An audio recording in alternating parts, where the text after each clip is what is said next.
Hello, I am Professor Antoine Coppola from France, and I'm very happy to participate to this symposium. My subject will be post-human and medias as a ghost story. So I will use some film to introduce this subject, and 4 films exactly. And so I want to start first to introduce those films with a few seconds of each one. One is Metropolis by Fritz Lang, 1927, the oldest one, but also the, let's say, the roots of many other films, talking about media and what we can call post-human now. Okay, here is a little trailer.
So what is interesting in this film is the creation of a robot, but more than a robot. I mean, it's a kind of a recreation of a human being.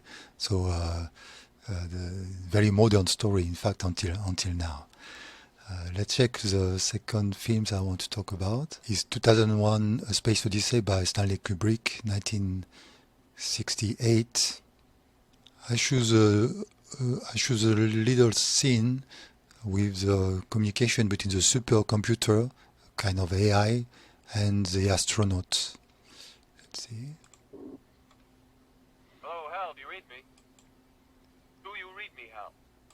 Affirmative, Dave. I read you. Open the pod bay doors, Hal.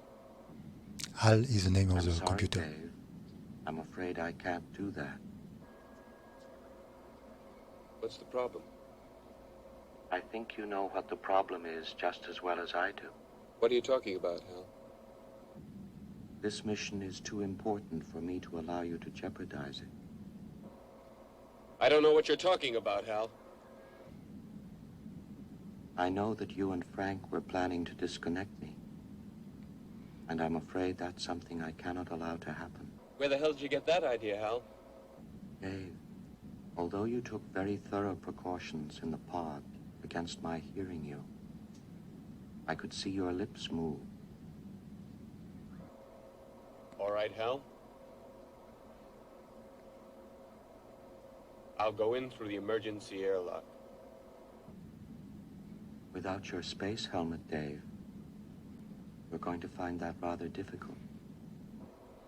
Hal, I won't argue with you anymore. Open the doors. Dave, this conversation can serve no purpose anymore. Goodbye. Hal? Okay, here there is a the fear, the famous fear of the computer, of the post-humans, the robots, and he leads the narrative, and also the relationship between humans and his creations, because it's creations like father and son, father and son relationship. We'll talk more about this. The next film I want to use as an example, its archive is not so well known by Gavin Rotary, 2020, but he have something about memory that is very interesting for our subject. Let's check a little bit of the trailer. How's my man? All work, no play, huh? I really hope you're happy there. And I'm missing you.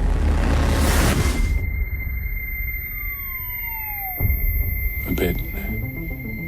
A lot. I'm working on something to bring you back. They'd never managed to connect a computer to the archive before. I waited a long time, and then I saw something. It was you. We had a visit from the archive company. The subject is Almore Julie Alice. Term time so far, 2 years, 8 months, 4 days. She's not ready to go yet. Of course. So here is about a memory. Somebody died and they recreated through a kind of box or black box. And what is the difference between a human being and this recorded black box and this kind of simulacra of a human being? That's a question asked by these films, and we will talk about it. And one last now. This one is very recent, The Creator by Gareth Edwards, 2023. Part of the film where you can see the robot and the human. Be fun, okay? It's like a game. Hide and seek. I'll drive fast. All right, let's go. Right? Come on. This is hella fun. Why don't you want to get in the car? It's a lot of fun. Get in the damn car.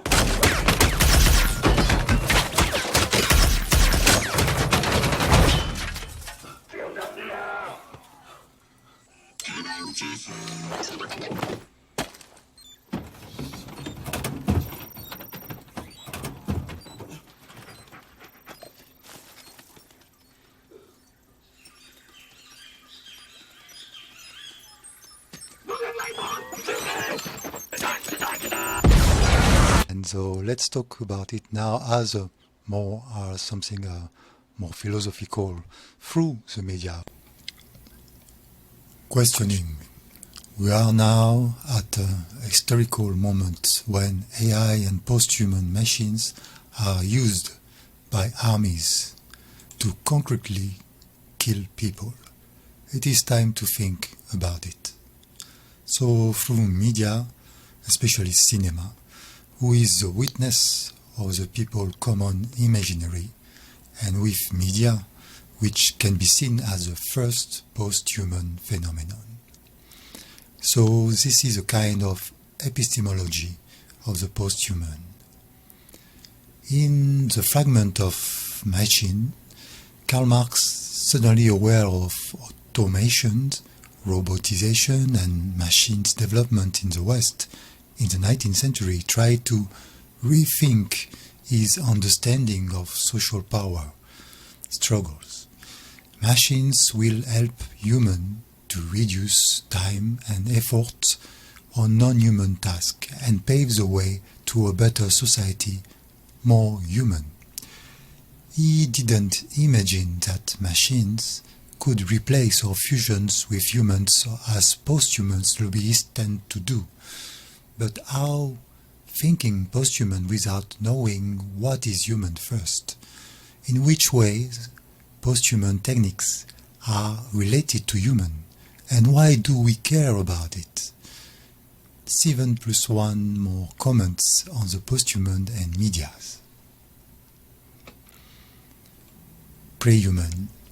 Post-human presuppose pre-human. In fact, what is to be human? G.W. Hegel, as a cognitivist Donald T. Hoffman, humans possess a common unconscious and an absolute spirit.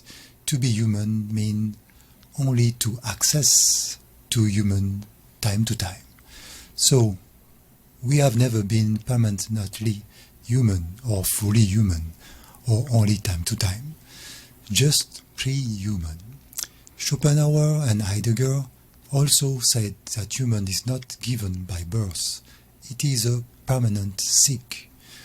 So, post-human, by moving forward to something else, may be a tendency to give up seeking for what is specific in humanity. Traditions, eugenics, and Gnosticism. The tendency to give up seeking for what is specific in humanity, religion, were the old way to deny importance of seeking humanity by focusing on the afterlife, which can also mean post-human. As Metropolis suggests with the creation of a supernatural creature, a repetition of Frankenstein Dr. Monster, so it shows the building of a new superior man in metal. He is built from collective pieces, a synthesis of mankind, made with the best part of man. This eugenism has a long history. Is trying to recuse the Darwinist theory of adaptations and resist to life as it is. Cinetic. As Metropolis and 2001 Space Odyssey and also Archive show, as many other films, cinema is reverse antagonist to post-human because cinema itself is a mecha aesthetic who try to bring life, human spirit and psychology into a shadows game. So cinema is negative about mechanical bodies. The first robots are cinetic, through images in movement, and the first AI is automatic storytelling or conversational device produced by film.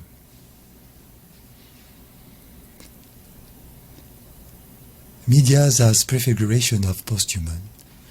The first step of posthuman was the development of media as external medium. Media is supposed to mean in between, but in between what? Pre-human? In between pre-human and post-human?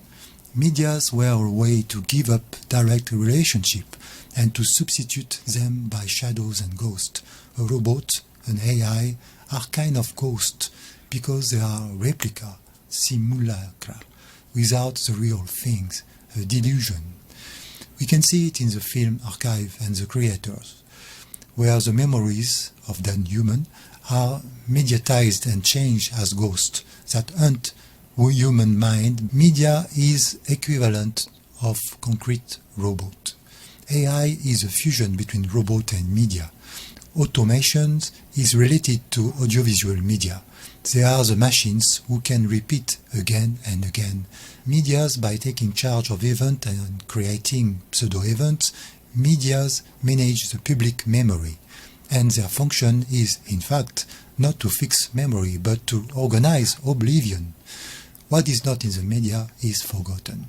Real humans use real memory, but media are post-human because they use external memories. VR therapy as a new media is in between the progressive cure of psychoanalysis and the conservative placebo of psychology. One tried to reveal the cause of the trauma and open a way to move society. It's the process of externalizations which take technological rush. Externalization. Moloch in the film Metropolis, the golem or the female robot are externalization of human struggles without solving it. And they create a disease more dangerous as it is alive and autonomous, which returns against its weak creator. The creator, without being clear about it, underlines the idea that the difference between AI, robot and human is free will. An AI robot can't go against its program and what it was told to do. In the film, the war between the machines and humans is caused by a human mistaken strategy.